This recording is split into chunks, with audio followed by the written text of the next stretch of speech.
Selamat malam Bapak-Bapak, saya langsung menuju ke Ketua Harian Kompolnas Pak Inspektur Jenderal Polisi Purnawirawan Benny Mamoto. Pak Benny, Anda melihat, mencermati detil apa yang terjadi dini hari rekonstruksi, apa yang bisa Anda sampaikan?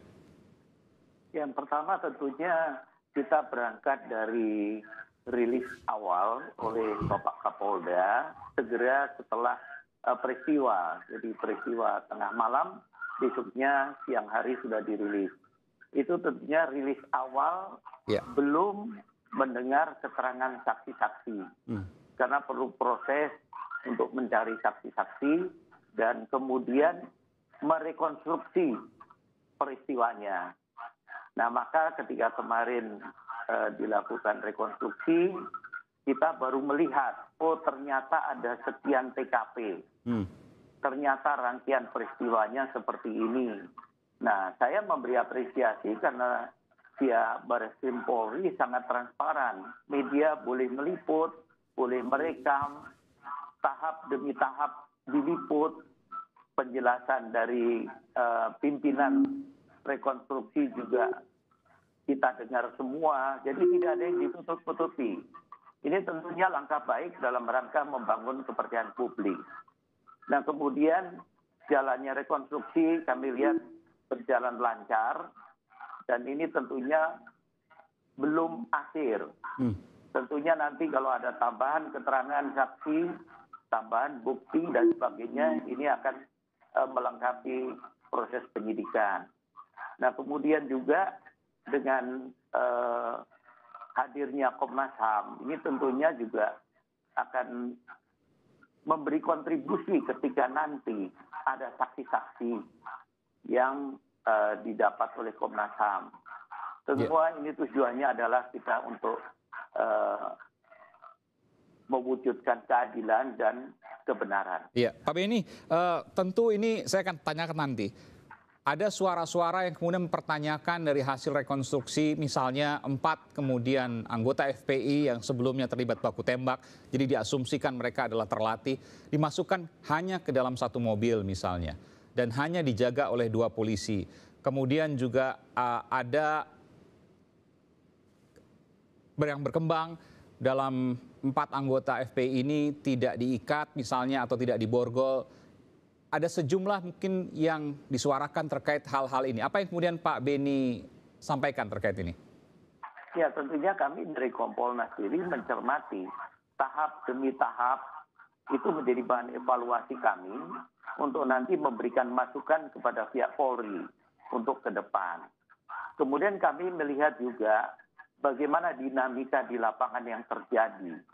Kemudian keterbatasan jumlah anggota dan sebagainya. Inilah yang kemudian terjadinya rangkaian peristiwa itu. Oke, saya ke Bung Haris Azhar. Bisa mendengar saya, Bung Haris? Bung Haris Azhar? Yuk. Iya, Bung Haris dengan Aiman. Bung Haris, tadi Anda mendengarkan apa yang kemudian disampaikan oleh Ketua Harian Kompolnas Pak Inspektur Jenderal Polisi Purnawirawan Benny Mamoto. Bahwa ini adalah tahap awal. Anda melihat ada kejanggalan? Sejak awal kan begini kejanggalannya itu karena ada masing-masing klaim antara pihak dari FPI maupun juga dari Polri. Iya. Itu. Nah, saya pikir rekonstruksi ini memang Polri menikmati kewenangannya dalam artian bahwa Polri yang memang boleh melakukan penyidikan. Dan rekonstruksi itu bagian dari penyidikan. Rekonstruksi kan dilakukan setelah dikumpulkannya sejumlah informasi, saksi, bukti, kayak gitu. Nah, yang saya masih belum terpuaskan lah ya, kalau boleh dibilang seperti itu, belum kelihatan atau mungkin ada tapi mungkin nggak dibuka, mungkin Pak Benny nanti bisa menjelaskan sejauh mana saksi-saksi bukti itu diambil bukan sekedar dari lokasi. Ini kan yang dilihatkan kan kalau... Maksudnya apa? Saksi-saksi bukan diambil dari lokasi, maksudnya? Gini, belum ada informasi tentang apakah rekonstruksi itu disusun berdasarkan saksi-saksi atau bukti-bukti yang juga bisa dari pihaknya FPI. Gitu. Nah ini makanya memang penting juga untuk ketemu ya masing-masing pihak di satu titik yang disepakati untuk membongkar ini bersama-sama. Itu bukan kemudian begini, dari mana Anda mendapatkan data itu, Bung Haris? Kan apa yang kemudian disampaikan oleh kepolisian ini kemudian dari hasil yang terjadi di lapangan. Iya, itu dia kan, ngolah lapangan tadi seperti yang saya bilang, ngolah lapangan itu setelah mengambil keterangan dari saksi-saksi dan juga pengumpulan alat-alat bukti. Oke. Itu sesuatu yang normal dalam penegakan. Tapi bahwa pengumpulan alat buktinya kurang holistik, kurang menyeluruh. Begini, makanya tadi saya mau menjelaskan, yang dipotong dulu. Misalnya gini, berangkat dari Sentul 12 mobil, iya. Kan? Gitu. Soal senjata, apakah dari 12 mobil itu ada yang sudah diambil keterangannya bahwa memang ada senjata yang dibawa atau digunakan, senjata seperti apa? Misalnya kayak gitu, apakah ada SOP dan lain-lain. Lalu juga ketika peristiwa yang dibilang di kilometer 50 itu kan ada kendaraan-kendaraan lain. Iya. Dari rombongan FPI itu, atau apakah tidak ada? Nah, informasi itu kita nggak dapat. Oke, harusnya ketika kemudian mau direkonstruksi diambil juga keterangan dari mereka. Sedikit lagi, nah dari keterangan itu nanti bisa ada gambaran apakah kilometer 50 plus tadi itu yang direkonstruksi itu lokasinya, itu setelah keluar dari Kerawang atau setelah masuk Kerawang, apa sebelum masuk Kerawang. Nah, jadi ada banyak petunjuk-petunjuk lain yang mestinya digunakan juga. Saya berharap itu bisa digunakan. Karena apa kalau tidak digunakan? Nanti di pengadilan akan menarik untuk melihat ada gap-gap yang kosong. Kita kan suka lihat ya di pengadilan ada pembuktian-pembuktian yang karena ini peristiwa pidana itu harus definitif. Sedekat mungkin dengan gambaran peristiwa. Tidak boleh ada satu detik pun gambaran atau zona kosong. Nah, itu yang harus diisi. Gitu.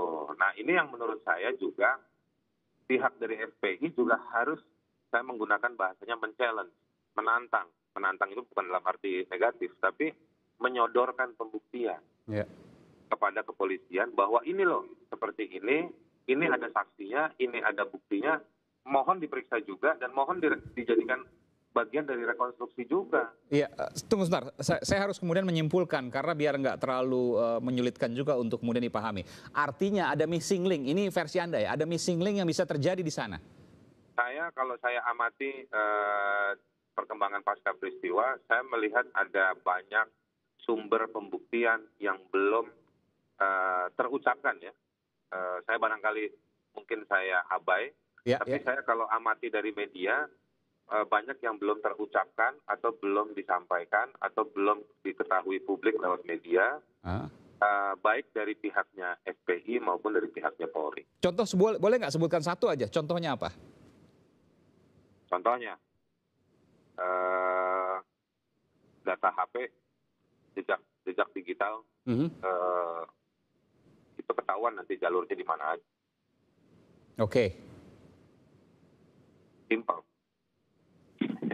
Bung Haris, agak putus-putus, bisa diulangi? Silakan diulangi, karena putus-putus tadi. Jejak HP. Baik. Jejak HP, signal itu kan berbekas. Iya. Nah, itu baik dari pihak polisinya maupun dari pihak FPI-nya, jejak HP-nya itu dia akan bisa terdeteksi. Oke, jadi dengan ada HP itu, apalagi waktu pas ngirim voice note misalnya, maka ketahuan posisi titik-titiknya. Itu yang kemudian harus dilakukan pemetaan dari situ. Luar biasa, Aiman. Kesimpulannya luar biasa. Oke, saya hanya konfirmasi ini. Anda biasa ikut menyelidik, kalau saya kan cuma peliputan. Sebelum saya nanti ke Bung Aziz, saya nanti akan menuju ke Pak Beni juga, tapi kita akan bahas ini, apa yang disampaikan oleh Pak Beni, apa yang disampaikan oleh Bung Haris, selepas jeda berikut ini. Tetaplah bersama kami di Sapa Indonesia Malam.